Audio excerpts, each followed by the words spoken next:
Nima uchun dunyoqarash ustida ishlash juda muhim? Chunki dunyoqarash bu shunchaki hayot haqidagi fikringiz emas. Bu qarorlaringizni boshqaradigan va kelajagingizni shakllantiradigan ko'rinmas tizimdir. Ko'p yoshlar iste'dodi yo'qligi uchun muvaffaqiyatsiz bo'lmaydi, balki ularga nima mumkin va nima mumkin emasligini o'zlari avvaldan belgilab qo'yganlar uchun muvaffaqiyatsiz bo'ladi. Tasavvur qiling, bir xil yoshdagi, bir xil maktabda o'qiydigan va deyarli bir xil imkoniyatlarga ega bo'lgan ikki o'quvchi bor.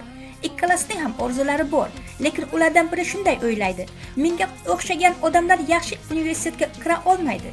Menda yetarlicha qobiliyat yo'q, kerakli tanishlarim ham yo'q, balki muvaffaqiyat boshqa odamlar uchun bo'lsa kerak.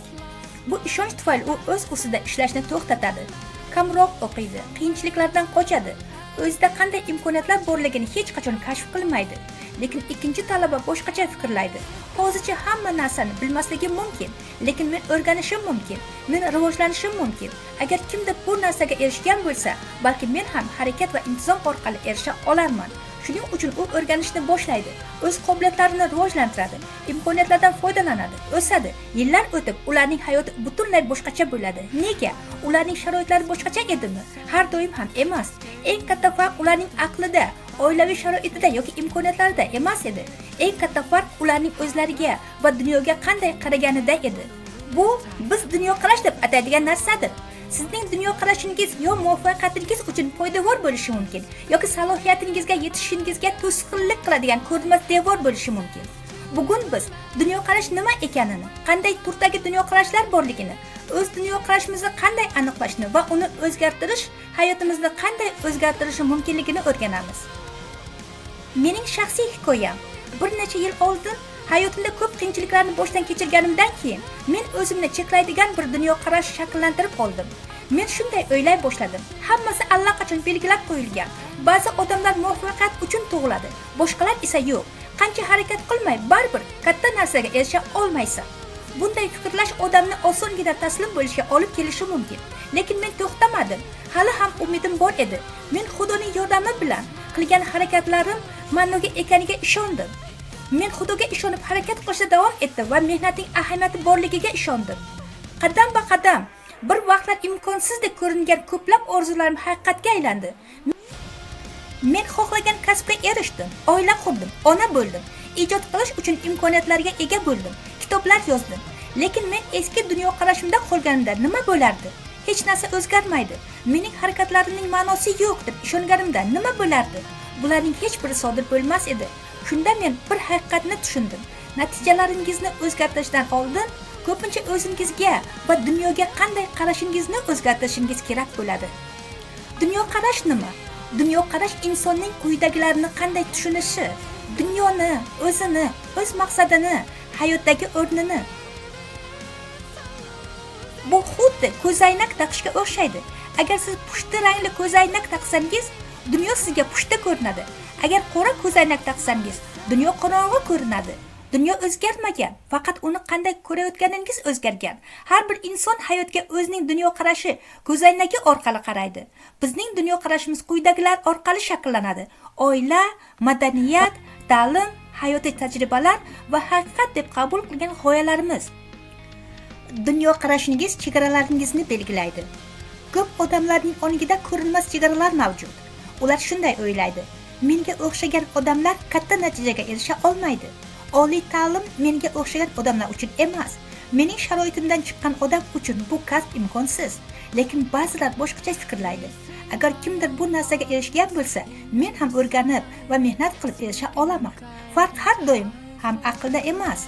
Ko'pincha farq insonning tasavvur qanchalik kengligidadir. Sizning dunyoqarashingiz shaxsiy tominingizni yaratadi. Agar siz faqat ma'lum bir darajagacha yeta olishingizga ishonsangiz, ko'pincha o'sha yerda to'xtab qolasiz. Lekin dunyoqarashingizni kengaytirsangiz, imkoniyatlaringiz ham kengayadi. Shuning uchun har bir avlod yangi rekordlar o'rnatadi. Sportchilar bu mening chegaram deb o'ylamaydilar. Ular shunday fikrlaydilar: kimdir mendan oldin bu darajaga yetdi. Agar men mashq qilsam va o'zimni rivojlantirsam, undan ham yuqoriga chiqishim mumkin. Ko'p yoshlar oilasidan nafaqat imkoniyatlarni, balki cheklovlarni ham meros qilib oladilar. Bizga o'xshagan odamlar o'qiy olmaydi. Bizning oilamiz faqat shu darajaga yetgan. Ba'zan o'zgartirishingiz kerak bo'lgan eng katta narsa avvalo muhitingiz emas, balki imkoniyatlaringiz haqida dunyoqarashingizdir. Orzular va harakat. Har bir insonning ichida o'sish istagi bor. Bizni hozirgi holatimizdan yuqoriga olib chiqadigan orzu bor, lekin orzu faqat harakatga aylanganda kuchli bo'ladi. O'sishga yo'naltirilgan dunyoqarashga ega inson nega bu imkonsiz deb so'ramaydi. U shunday so'raydi: men nimani o'rganishim mumkin? Nimani yaxshilashim mumkin? Qanday qadam tashlashim mumkin? Harakatsiz orzu faqat istak bo'lib qoladi, lekin orzu to'g'ri dunyoqarash bilan birlashsa, u yo'nalishga aylanadi. Dunyoqarashning turlari. Bizning dunyoqarashimiz turli ishonchlar va qarashlar asosida shakllanishi mumkin. Diniy dunyoqarash. Diniy dunyoqarash hayotni faqat jismoniy dunyo bilan cheklanmagan narsa sifatida ko'radi. U chuqur savollarni beradi. Men nima uchun bu yerdaman?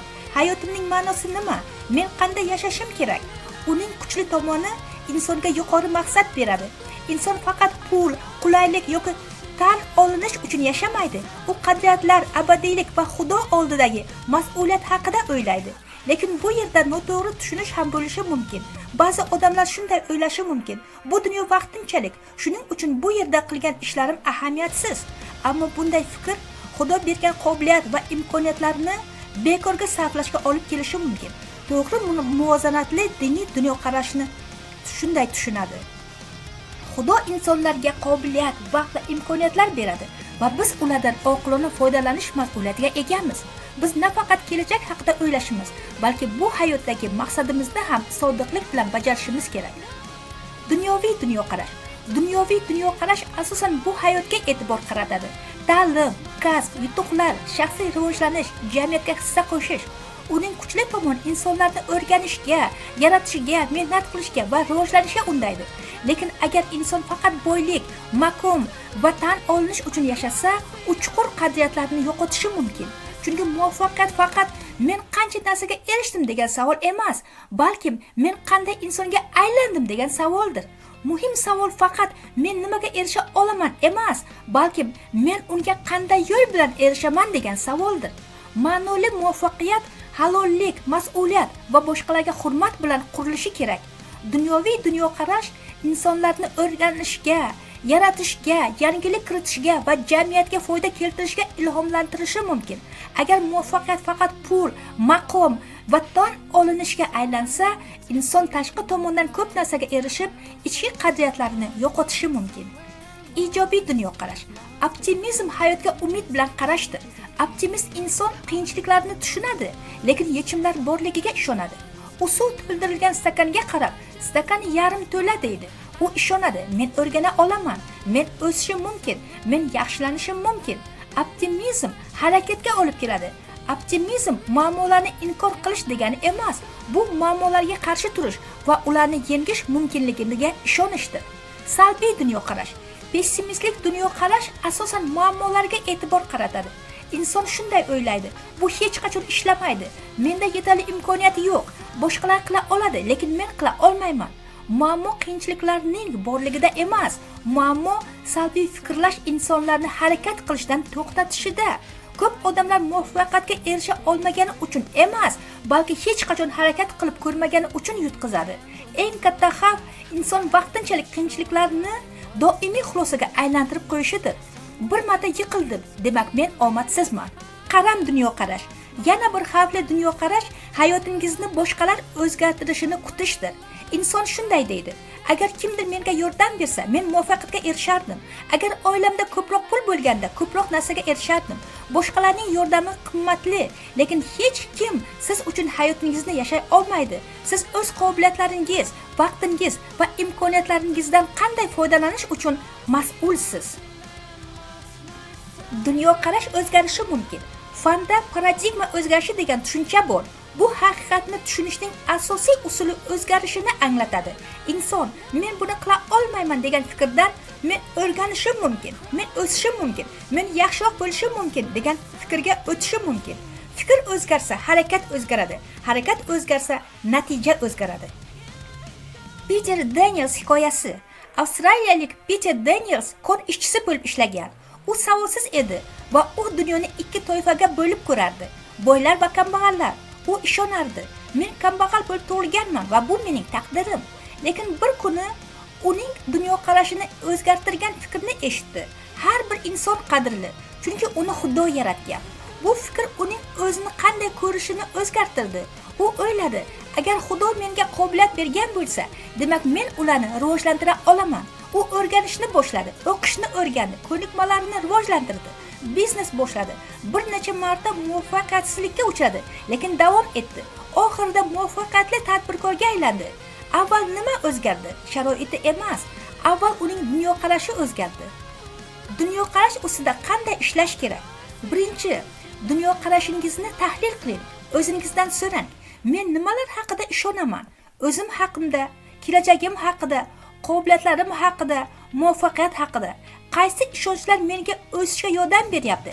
Qaysi ishonchlar meni cheklayapti? Ikkinchi, ishonchlaringizni tekshiring. Sizning ishonchlaringiz haqiqatga asoslanganmi yoki qo'rquv, o'tmishdagi mag'lubiyatlar va boshqalarning fikriga asoslanganmi? Uchinchi, cheklovchi ishonchlarni almashtiring. Muvaffaqiyatli insonlarni o'rganing, kitoblar o'qing, fikrlashingizni rivojlantiring. Sizni o'sishga yordam beradigan g'oyalar bilan o'zingizni o'rab oling. Chunki yangi fikrlar yangi harakatlarni yaratadi. Yangi harakatlar yangi kelajakni yaratadi. Yakuniy xulosa: sizning eng katta cheklovingiz ko'pincha sharoitingiz emas, u ongingizdagi ko'rinmas chegaralardir. Ertaga quradigan kelajagingiz bugun qabul qilayotgan fikrlaringizdan boshlanadi. Dunyoqarashingiz ustida ishlang, chunki hayotni qanday ko'rishingiz qanday yashashingizni yaratadi va qanday yashashingiz siz boshdan kechiradigan kelajakni belgilaydi. Boshda aytgan ikki talabani eslaysizmi? Ularning kelajagini bitta qaror o'zgartirmadi. Ularning minglab qarorlari ortida turgan dunyoqarashi o'zgartirdi. Fikrlaringiz harakatlaringizni yaratadi. Harakatlaringiz odatlaringizni yaratadi. Odatlaringiz kelajagingizni yaratadi. Dunyoqarashingiz ustida ishlang, chunki hayotni qanday ko'rishingiz, qanday hayotda yashashingizni belgilaydi. Muvaffaqiyat qonunlari seriyasini davom ettirish uchun obuna bo'ling va kelajagingizni o'zgartira oladigan tamoyillarni kashf qiling.